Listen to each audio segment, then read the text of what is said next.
Je m'appelle Cécile, j'ai 32 ans. J'ai vécu jusqu'à 28 ans dans la région parisienne. Et ensuite, je suis partie à Perpignan, où j'ai rencontré André, mon ami d'aujourd'hui. Et je suis là aujourd'hui pour vous parler de ma vie. Ouais. Et dire la vérité, parce que je me suis rendu compte que de vivre dans le mensonge depuis des années, c'est très difficile.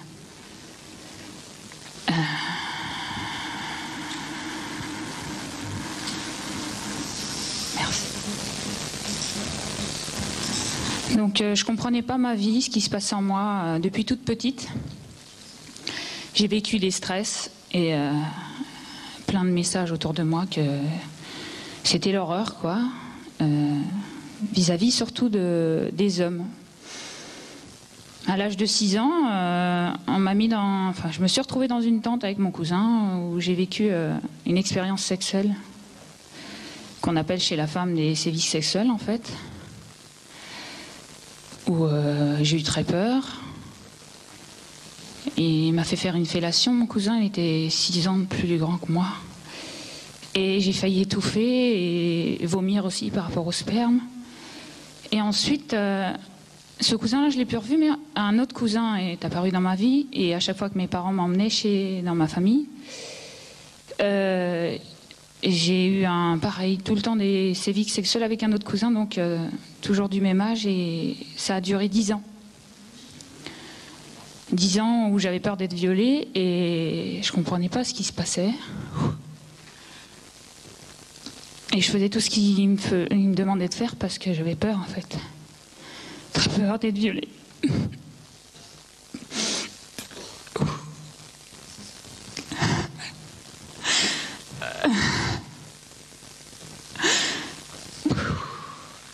Donc j'avais plein d'agressions avec les hommes.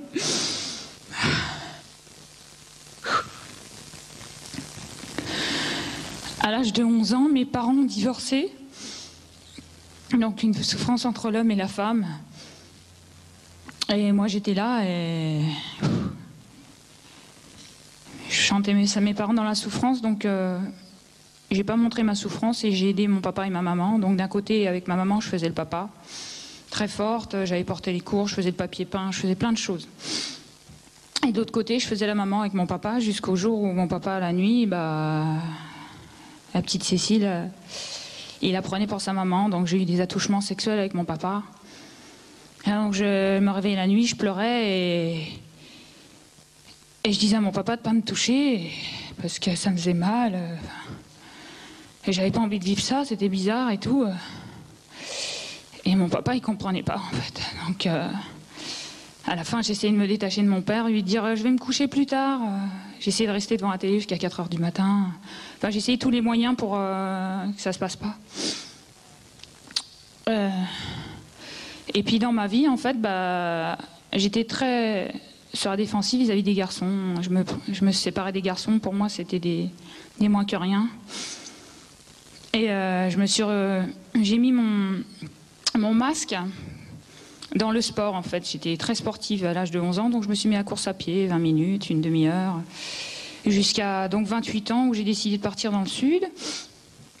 Donc j'ai été éducateur sportif et ensuite je me suis mis chez les pompiers. Les 24 heures de garde, 48 heures de garde, à tout le temps être vis-à-vis des autres et aider, voir du sang, sauver des vies. C'est une très très belle expérience. J'ai été maître nageur sauveteur aussi en mer. Ça c'était super parce que je suis très, très bien dans l'eau. Et puis en étant dans les pompiers, je rentrais plus dans mes rangers. J'avais les pieds qui enflent. Je suis allée voir un kinésiologue qui m'a dit si tes pieds te gonflent et enflent, c'est que ton métier te gonfle. Ok, j'ai lâché mon métier en caserne. J'ai pris les messages extérieurs qu'on m'a jamais appris. Et je suis allée donc même arriver dans le sud où j'avais la nature et tout ça, loin de mes parents. En descendant sur Paris, j'ai parlé. J'en avais tellement marre de garder tout ça pour moi depuis des années que je le disais à ma mère. Bah, mon cousin, il m'a fait ça pendant 10 ans. Et puis mon père, il m'a touché. Et puis mon grand-père, un jour, il est monté dans le grenier, parce que quand j'étais enfant aussi, et il s'est mis sur moi, il m'a tenu mes mains et mes pieds, et il m'a dit, je vais te violer. Et je comprenais pas tous ces messages. Et ça, fallait pas que j'aille le dire à mon grand-père, parce que sinon, il allait avoir une crise cardiaque. Ok. Et puis mon père, c'est le 13e enfant, et il a des frères et des sœurs. Il a 7 sœurs et il reste garçon. Et fallait pas le dire aussi à la famille que ce qu'il m'avait fait mon père. Mais je suis allée le dire à mes tantes avant de partir dans le sud. J'ai dit à mes tantes ce qu'il m'a fait. Et mes tantes, elles étaient descendant dans le sud. Et je voyais que j'étais tout le temps dans la même solitude et la même violence vis-à-vis de moi, que c'était pas en faisant du sport que je me sentais mieux en fait, parce que j'arrivais à courir 3 heures et à monter le Mont Canigou. Et j'arrivais à faire du sport, mais hallucinant. J'étais avec des garçons en caserne, je faisais 500 pompes et le garçon à côté de moi, il faisait rien du tout. Et je dépassais les hommes. Les hommes, ils me regardaient, ils étaient impuissants devant moi. Et moi, je comprenais pas ce qui se passait. Je pouvais faire des abdominaux, je pouvais faire plein de choses. J'ai fait de la musculation, je pouvais nager 8 heures toute la journée. Je faisais plein de choses. J'étais aussi dans la diététique avec l'alimentation. J'ai compris plein de choses sur ma vie, mais le plus important pour moi, c'est les hommes dans ma vie. Qu'est-ce qui était ce message de violence extérieure qu'il y avait en moi, là, qu'il y avait dans ma famille, parce que j'ai fait de la psychogénéalogie et que ça vient de mes mères, arrière-grand-mère, et tous ces messages, et que ce que mon papa il a vécu, c'est ce que j'ai compris en psychothérapie, lorsque donc à 800 km de mes parents, j'étais toujours aussi seule. Je croyais avoir tout dit, tout fait, mais à coup de pas, et puis tout allait mieux dans le sud. Mais en fait, pas du tout. J'avais tout le temps autant peur des garçons, j'étais dans mon sport et tout, j'ai dit, c'est pas possible. Je cours 3 heures, je fais des abdos, bon, j'ai un métier, je gagne ma vie, mais je suis peu heureuse, quoi. Qu'est-ce qui se passe? Pourquoi j'ai peur? Je suis allée en psychothérapie, et psychothérapie de groupe, avec des personnes en face de moi, et lâcher ses émotions. Et c'est là où j'ai rencontré André. Et donc j'ai lâché les émotions vis-à-vis de mon papa, où j'ai compris en fait quand symboliquement je lui redonnais la pierre, et que la psychothérapeute m'a montré que la pierre, mon papa, il allait la redonner à son père, et en fait j'ai vu que ça se transmettait de génération en génération. Donc je suis remontée à Paris, j'ai appelé mon papa et je lui ai dit papa, je veux te voir. Il me fait ouais, qu'est-ce que tu me veux parce qu'il m'en voulait d'avoir dit la vérité à toute la famille. Et je lui ai dit je veux te voir. Et une fois que j'ai eu mon père en face de moi, j'ai serré dans mes bras et je lui ai dit que je l'aimais très fort. Parce que mon papa, ce qu'il avait vécu, ce qu'il m'avait fait vivre, il l'avait vécu aussi au-dessus. Et c'est lourd à porter tout ça, et je le comprenais. Et là, mon papa, il m'a regardé, il a baissé les yeux et il avait très honte aussi. Et j'ai compris qu'il avait vécu des choses aussi, quoi. Et là, j'ai compris que la souffrance, elle venait bien de là-haut. Et j'en avais marre de cette souffrance-là. Et tous les messages que j'avais eus des garçons, c'est qu'il y avait un truc, là. Il y avait un truc à comprendre. Donc je suis redescendue après. Ah non. Sur Paris, j'ai rencontré mes tantes, bien sûr, qui m'avaient vu changer. Et un peu plus féminine. Et puis elle m'avait dit t'as beaucoup changé, qu'est-ce qui se passe? Je suis en train de travailler sur moi. Et puis voilà, je suis avec un garçon maintenant.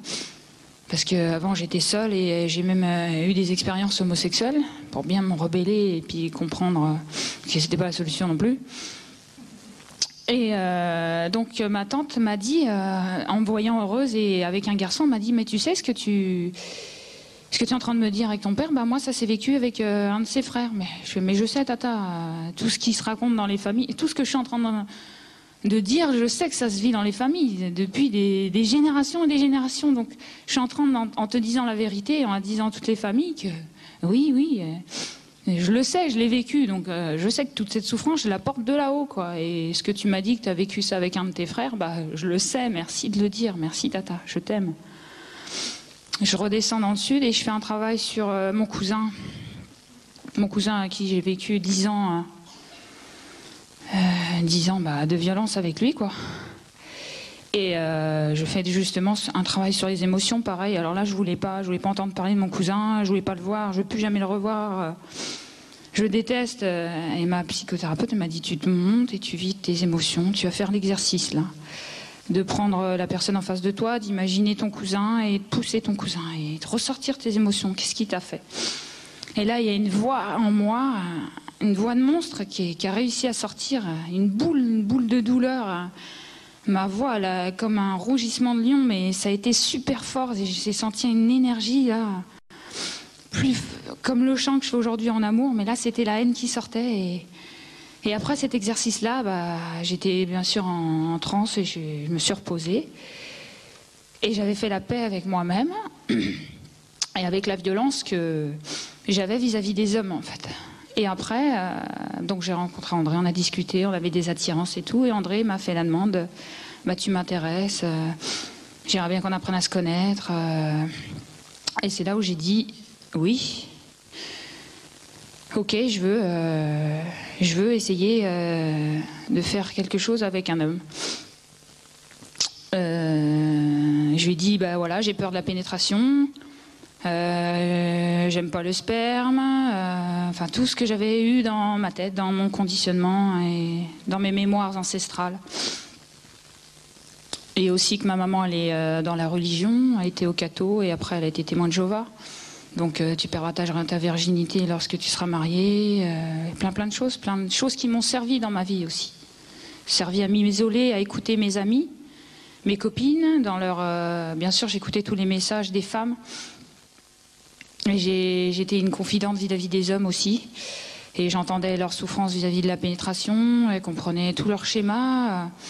Et j'ai étudié la psychogénéalogie. Et justement en questionnant, en faisant mon arbre généalogique, en questionnant ma maman, mon papa, savoir comment j'étais venue, si j'étais désirée, pas désirée. Et j'ai mis des mois et en reposant les mêmes questions. Et j'avais pas les mêmes réponses vis-à-vis des jours. Parce que les secrets de famille, c'est très lourd à porter.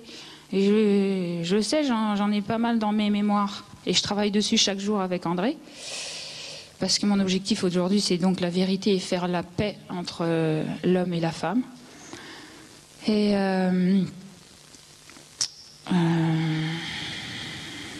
je travaille ma sexualité tous les jours. La peur de la pénétration, oui. Plus j'ai peur de la pénétration, plus je contracte mon vagin et plus ça fait mal. Et j'en ai parlé à André, donc. Et puis André m'a dit, mais non, n'aie pas peur de la pénétration. Regarde, quand une maman a fait un bébé, le vagin il se dilate et la tête du bébé, elle passe toute seule. Ah ouais, ok. Je déprogramme mon idée de la pénétration fait mal. Ensuite, c'est vrai que le sperme aussi, à l'âge de 6 ans, forcément, j'ai du sperme dans la bouche. Et j'entendais aussi les femmes dire que le sperme, ça pue, ça sent l'ammoniac. Puis c'est dégueulasse, ça me donne envie de vomir. Oui, moi, j'ai bien compris aussi ces mémoires-là. Et en fait, ma pensée créatrice, c'est vrai que j'avais toutes ces mémoires-là dans mon ventre depuis toute petite. Et qu'en fait, toutes mes expériences avec les garçons, jusqu'à temps que je sorte cette violence-là que j'avais reçue depuis des années, je l'avais. J'allais à la piscine, il y avait des hommes qui me faisaient des signes dans les vestiaires, qui se masturbaient et qui me faisaient des signes de venir voir. Et partout où j'allais, j'avais des messages dans un ascenseur, je me faisais agresser, suce-moi. J'avais plein de messages, j'attirais ça. Le jour où j'ai tiré mes émotions, où j'ai compris et où j'ai pardonné à mon papa, et je suis en train de pardonner à tous les hommes en même temps, vibratoirement. J'ai attiré l'amour, en fait. Et plus je travaille l'amour de moi, l'amour de la femme qui a oublié sa sexualité, mais pas par hasard. Parce que l'histoire des femmes, elle est difficile aussi. La femme, dans certaines religions, elle n'a pas le droit de sortir chez elle, elle est voilée. C'est un objet, elle doit rester enfermée, cuisiner, et puis n'aime pas le droit de sortir, discuter avec les gens, s'enrichir des gens. Ça, je l'ai en moi. Et puis, dans les pays d'Afrique, la femme, elle est excisée. Donc, elle n'a pas le droit de plaisir. Et ça, je l'ai en moi aussi. Et je le travaille sur moi, prendre son plaisir. Je vois aussi les religions, la honte de la femme, prendre son plaisir, la culpabilité, tout ça, je travaille. Difficile. Et je prends l'histoire de mes parents qui ont divorcé. Mais pourquoi ils ont divorcé ? En les questionnant, mon papa il était super amoureux de ma maman. Et il travaillait pour elle. Et il rentrait très tard le soir avec un bouquet de fleurs. Et quand on est amoureux, on a envie de faire l'amour. Et si la femme, elle s'aime pas et qu'elle a toutes ces mémoires-là en elle, toutes ces idées-là, toutes ces pensées créatrices, et forcément, quand son papa il rentre le soir et puis qu'il a les yeux illuminés pleins d'amour... Comment ? J'ai pas entendu. Son mari, qui rentre tous les soirs, amoureux, le regard illumineux et qu'il aime sa femme et qu'il a envie de faire l'amour. Parce que quand on aime, on a envie de faire l'amour et c'est naturel. Et que ma maman, elle disait, bah non, ton père est rentré tous les soirs, c'est un obsédé sexuel. Bah, ah ouais. C'est rigolo, c'est que mon homme, lui, il a un sexe et il prend du plaisir avec. Et moi, j'en ai un, mais j'arrive pas. Qu'est-ce qui se passe? Pourquoi lui et pas moi? Peut-être que j'ai un truc à travailler sur moi, mais peut-être que je sais qu'on m'a mis de la honte et de la culpabilité dans les religions aussi. Parce que la femme, elle n'a pas le droit de se masturber, elle n'a pas le droit de prendre du plaisir, la femme. C'est tout.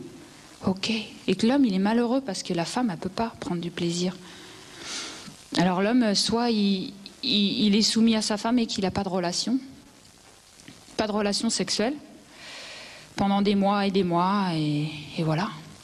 Il fait avec l'alcool, la nourriture, comme mon papa qui fait 108 kilos. Je comprends sa souffrance à mon papa.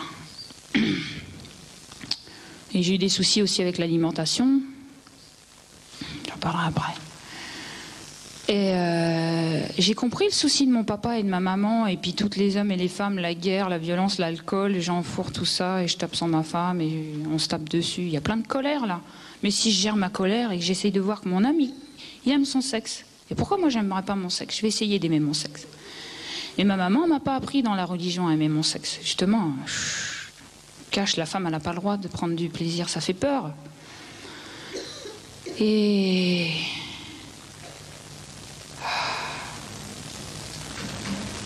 ma sexualité, diviniser mon sexe. J'ai pas appris à demander à l'homme qui m'aide à prendre mon plaisir. Ma maman m'a pas appris, elle m'a justement au divorce, elle a appris que on peut se débrouiller sans les hommes. Mais moi, sans un homme, à l'âge de 30 ans, 31 ans, j'étais vierge et j'étais pas femme. Tout le monde autour de moi me disait, t'es belle, pourquoi t'es toute seule? Bah parce que c'est comme ça, j'ai décidé, c'est mon choix. Et en fait, après, j'avais ma vérité, quoi. J'avais des hommes très gentils autour de moi, mais j'en voulais pas. Et j'avais des questions à me poser sur moi. Et aujourd'hui, je travaille avec André chaque jour. Et un jour, je me suis amusée. Maintenant, je joue, je fais vivre mon enfant intérieur. Et je lui demande, aujourd'hui, j'ai envie de faire l'amour.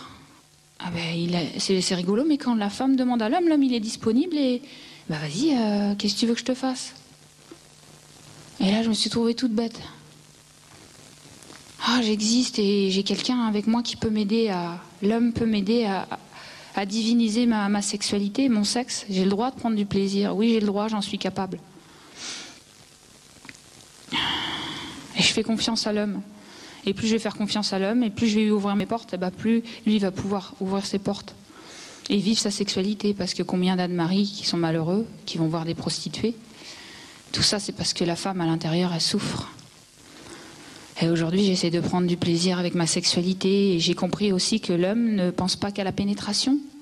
Avec André, on s'amuse à diviniser notre sexualité, à respirer et à ne pas penser qu'à l'éjaculation. Et avec la respiration à deux, si l'homme n'éjacule pas, il peut prendre plein de plaisir à travers la femme. Et d'offrir mon plaisir à l'homme, il prend du plaisir aussi. Parce qu'une femme qui ne prend pas son plaisir et qui fait semblant, vibratoirement, l'homme le ressent. Et la femme, ça ne lui fait pas de plaisir de faire semblant non plus. Et je me centre sur moi et j'essaie d'avoir du plaisir. Et l'homme prend beaucoup de plaisir lorsque moi je prends du plaisir. Et je lui offre des cadeaux avec mon plaisir. Et j'ai aussi questionné plein de fois André sur son sexe. Parce que je ne savais pas ce que c'était un sexe d'homme. Alors je me suis amusée comme une petite fille. Comme si j'avais 6 ans. J'ai transformé aussi le mot sévice sexuel en expérience sexuelle. Parce qu'André, il a vécu des choses comme moi. Et qui ne savait pas s'il allait être homosexuel ou quoi que ce soit. Mais lui, c'était des expériences sexuelles. Et pourquoi chez les femmes, c'est des sévices sexuels? Pourquoi ça ne serait pas des expériences sexuelles très riches pour apporter beaucoup d'amour dans les familles, avec les enfants? Parce que toute cette souffrance-là, c'est des expériences pour comprendre qu'on n'est pas là pour souffrir, mais travailler cette souffrance et la donner en amour. J'ai vécu des expériences pour comprendre que tout ça, c'était de la souffrance, mais pour comprendre que c'était beaucoup d'amour. On avait peur de dire la vérité. Et donc, j'ai questionné André sur son sexe. comment ça fonctionnait un gland, est-ce que je te fais mal quand je te touche là et quand je te s'astore là, et comment ça marche, et où c'est que tu as du plaisir, parce que moi j'avais peur aussi, il m'a appris à pas avoir peur, et pas avoir peur aussi de son sexe, et de jouer avec, que la vie c'est un grand jeu d'amour, à comprendre, et plus je comprends, plus je prends conscience, et plus je me libère. Et qu'on s'amusait à... Parce qu'André aussi avait peur de me faire mal. Et moi j'avais peur de lui faire mal. Ok, on va s'amuser à pas se faire mal, à se faire du bien maintenant. Je te fais pas mal là, ok, on va s'amuser. Là je te fais pas mal, je te fais pas mal, prendre du rythme, s'éclater. Un jour on s'est mis dans la forêt, et pour déconnecter là du mental qui nous emprisonne, et pour jouer avec notre ventre et notre plaisir sexuel, on s'amusait à faire le singe. Et lui, à faire le même bruit. Et on a fait l'amour en faisant le singe. Bah forcément, en étant singe, j'ai pas eu mal. Et André, il a pu prendre le rythme qu'il voulait dans le rapport sexuel. Et c'était génial, on avait tous les deux pas mal et pas peur. Et on était dans l'amour et on a rigolé, on s'est éclaté, quoi. Et aujourd'hui, sexuellement, je m'éclate. J'essaye. Il y a des jours, j'ai peur. Je dis, bon voilà, j'ai peur de la pénétration. Pouf, ça va se refermer, ça va faire mal. Ok, détends-toi, on prend du temps. Et ce que je voulais dire, c'est que la pénétration, un jour, André m'a donné 4 fois du plaisir, sans éjaculer. Et qu'à la fin, il m'a dit, bah, moi, je veux autre chose. J'ai pas envie de pénétration. Et là, je tombais sur les fesses. Ouais, j'avais plein de mémoires disant, mais les hommes, ils me pensent qu'à la pénétration. Maintenant, les hommes, ils pensent à faire du plaisir à la femme. Et plus la femme va se donner du plaisir, plus elle va pouvoir en donner à l'homme. Ça se transmet. C'est comme l'amour, c'est vibratoire. Voilà. Et pour vous parler de la nourriture, c'est fini, ouais, vite fait. J'ai eu des périodes boulimiques. Parce que mon papa, bah, il me faisait manger une cuisse de poulet, ça lui faisait plaisir. Mange comme papa, tu seras forte comme papa. Puis une cuisse, ça suffisait pas. Après, j'ai mangé 2 cuisses et il était content. Puis après, je mangeais un poulet, puis lui aussi, fais comme papa. Puis mange tes pâtes et mange-les avec du beurre parce que tu vas plus aller à la selle. Ça aide à aller aux toilettes parce que dans ma famille, il y a des hémorroïdes. De génération en génération. Puis mange de la soupe, tu vas grandir. C'est quoi tous ces mensonges là? Ma mère a fait 1m54, elle a mangé autant de soupe que moi. Puis mange des épinards et de la viande, tu vas avoir du fer. Ah ouais? C'est quoi tous ces mensonges? Et mange des yaourts, tu vas avoir du calcium. D'accord, mange beaucoup surtout, parce que t'es en France, parce que plus tu maigris, plus tu t'as... Parce que j'ai jeûné, et on m'a dit que je ressemblais à une Africaine à les pays d'Éthiopie. Mais plus j'étais en forme aussi, parce que j'ai compris ça dans le jeûne. Bah, qu'est-ce qui fait la santé? C'est mon apparence extérieure. J'ai vu des femmes qui étaient très fines et qui mangeaient beaucoup, et des personnes très grosses et qui mangeaient pas beaucoup. Alors l'important, c'est d'être heureux dans son cœur et être avec sa vérité. Et que la nourriture, plus je la prends avec amour, plus je me fais du bien. L'expérience du jeûne m'a appris, oui, c'est vrai. J'ai jeûné pendant 1 mois. J'ai été vers ma peur, j'avais peur de jeûner parce qu'on m'a appris, bah, j'ai pris des claques pour manger, moi. Puis j'ai vu ma tante qui donnait à manger de force à leurs enfants qui ont vomi et qui leur faisait manger leur vomi. C'est quoi toute cette violence? Hein? Ouais, j'ai vu tout ça, moi. Alors j'ai expérimenté plein de choses dans ma vie.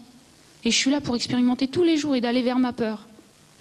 Et je bois mon urine aussi. L'urinothérapie du livre de Toll et de Johanne, qui m'apporte beaucoup.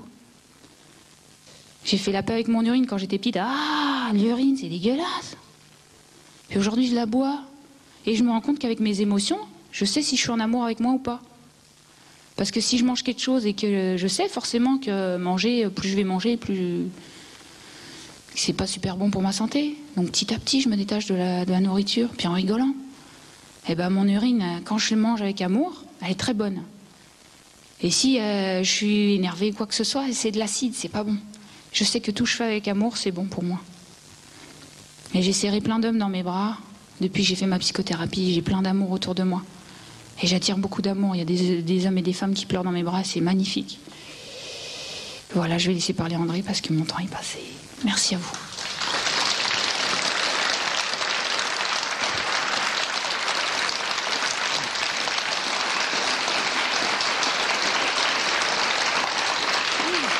C'est bon, ça va?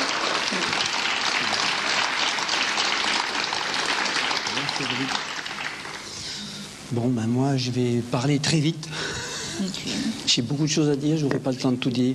J'aurai des partages à faire avec des personnes qui m'ont fait des ressentis, ou j'ai eu des ressentis par rapport à ce qui a été développé sur scène avec des personnes. Je me permettrai d'aller voir, puis si elles veulent bien, partager ça avec elles.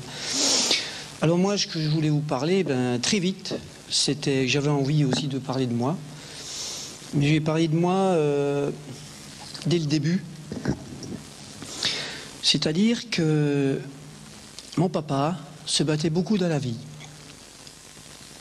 Et il en avait tellement marre de se battre avec toutes les institutions, Eh ben,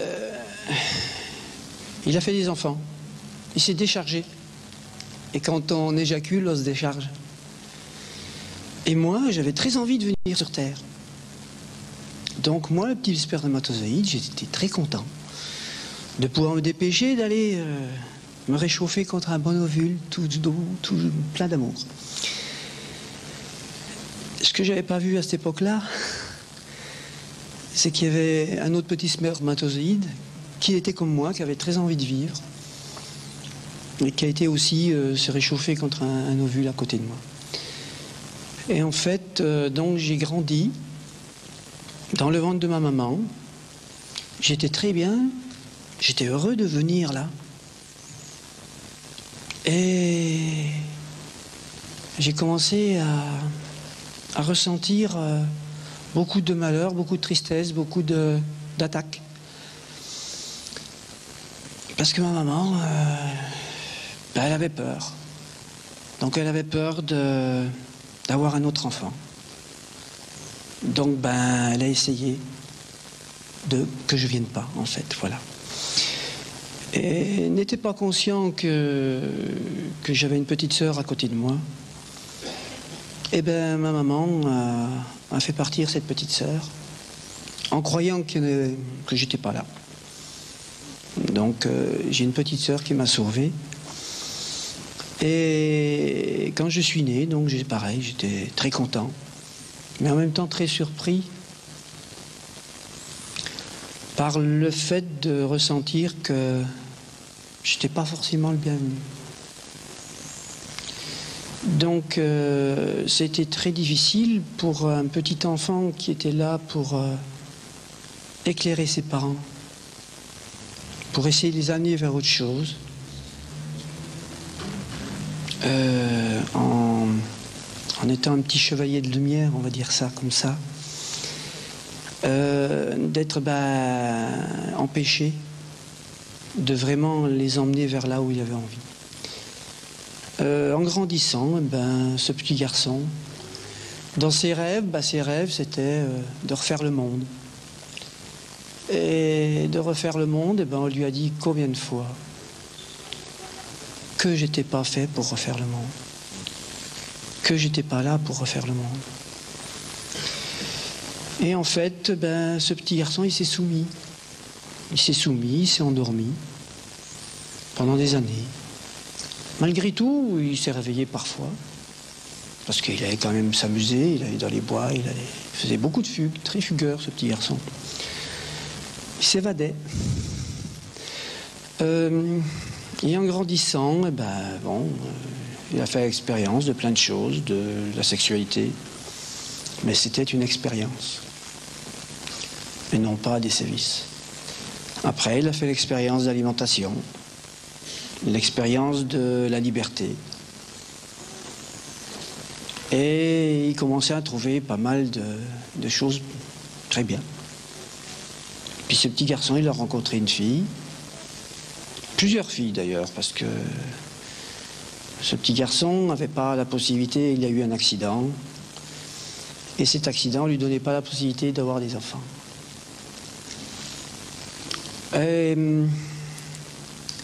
Enfin, c'est ce qu'on lui avait dit, au niveau de la médecine.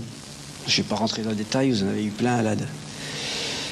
Et donc, ce petit garçon a rencontré plusieurs filles qui, à chaque fois ça devenait un petit peu sérieux. Et ces filles-là, quand je leur annonçais que peut-être je ne pourrais pas avoir d'enfant, partait vite en courant.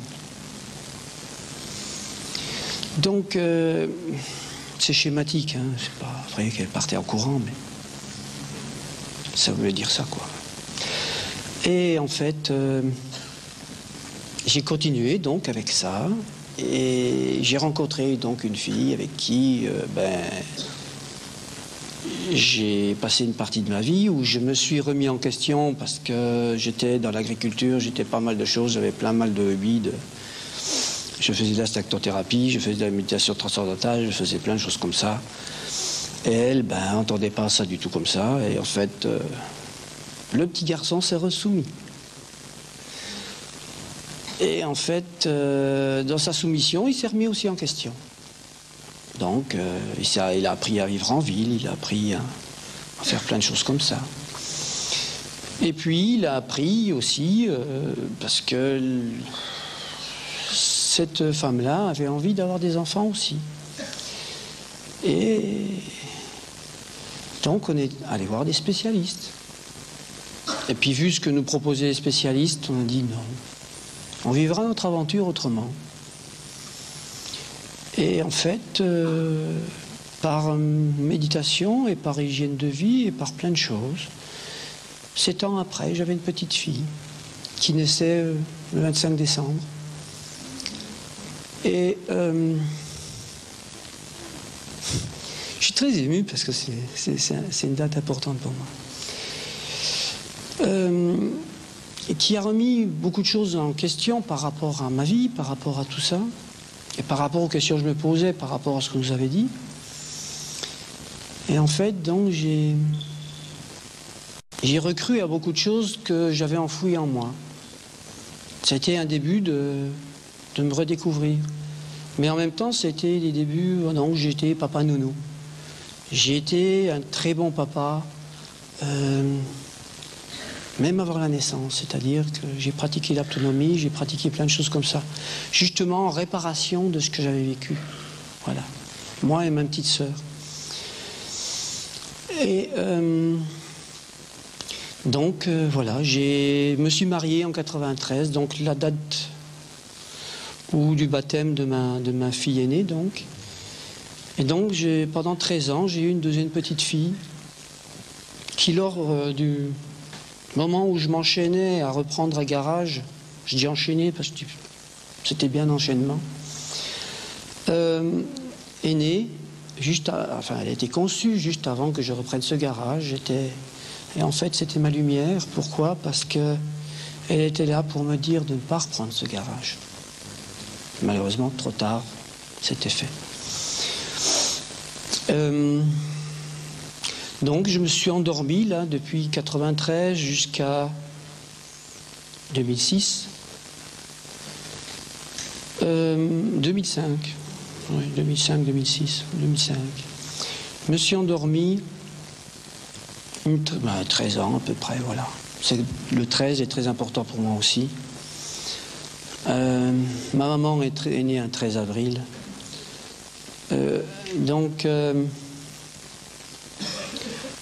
J'en étais où? Ouais, donc j'ai dormi 13 ans et après je me suis repris en main parce qu'en fait je me suis aperçu qu'avec mon épouse, je dormais.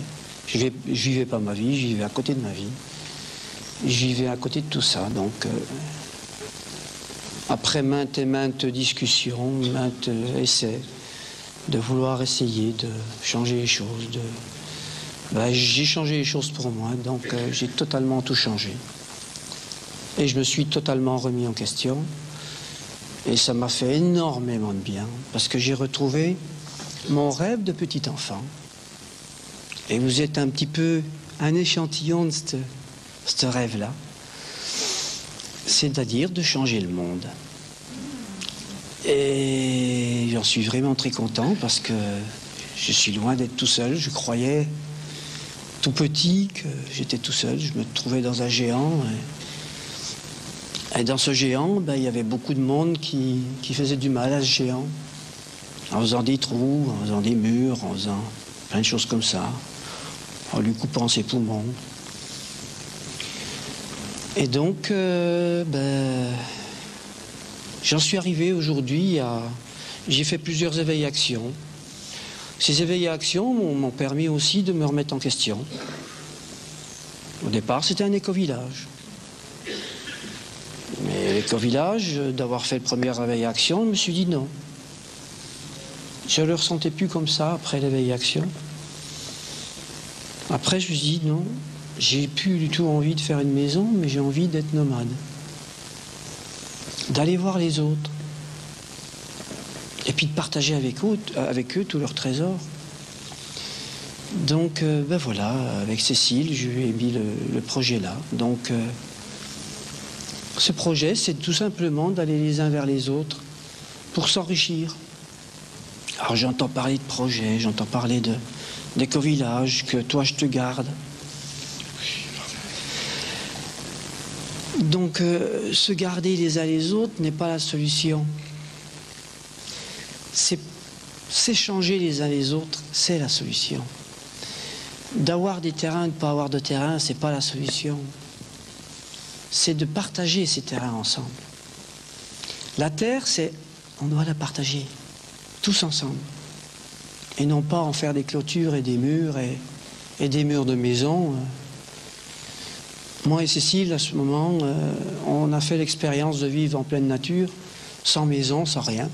C'est même sans tipi. Ben, on vit. Et c'est génial. Bon, Cécile avait un peu peur de l'hiver, donc on a eu une pensée créatrice de trouver un lieu. Et 3 jours après, on l'avait. Ça ne coûte rien. Et c'est miraculeux.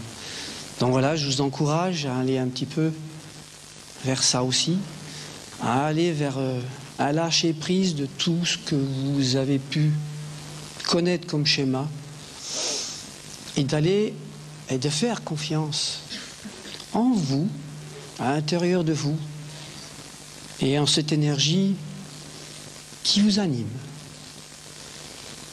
C'est la seule vérité qu'on doit encore découvrir. L'humanité actuellement n'est pas en train de muter. Je l'entends partout. Ce mot de muter, de mutation, c'est pas une mutation, c'est un retour aux sources. Vous n'allez pas devenir des martiens. Vous allez rester des humains, mais incarnés dans l'amour, tout simplement parce que vous serez retournés à la source, en conscience de ce que vous avez vécu et de ce que vous pouvez apporter aux autres.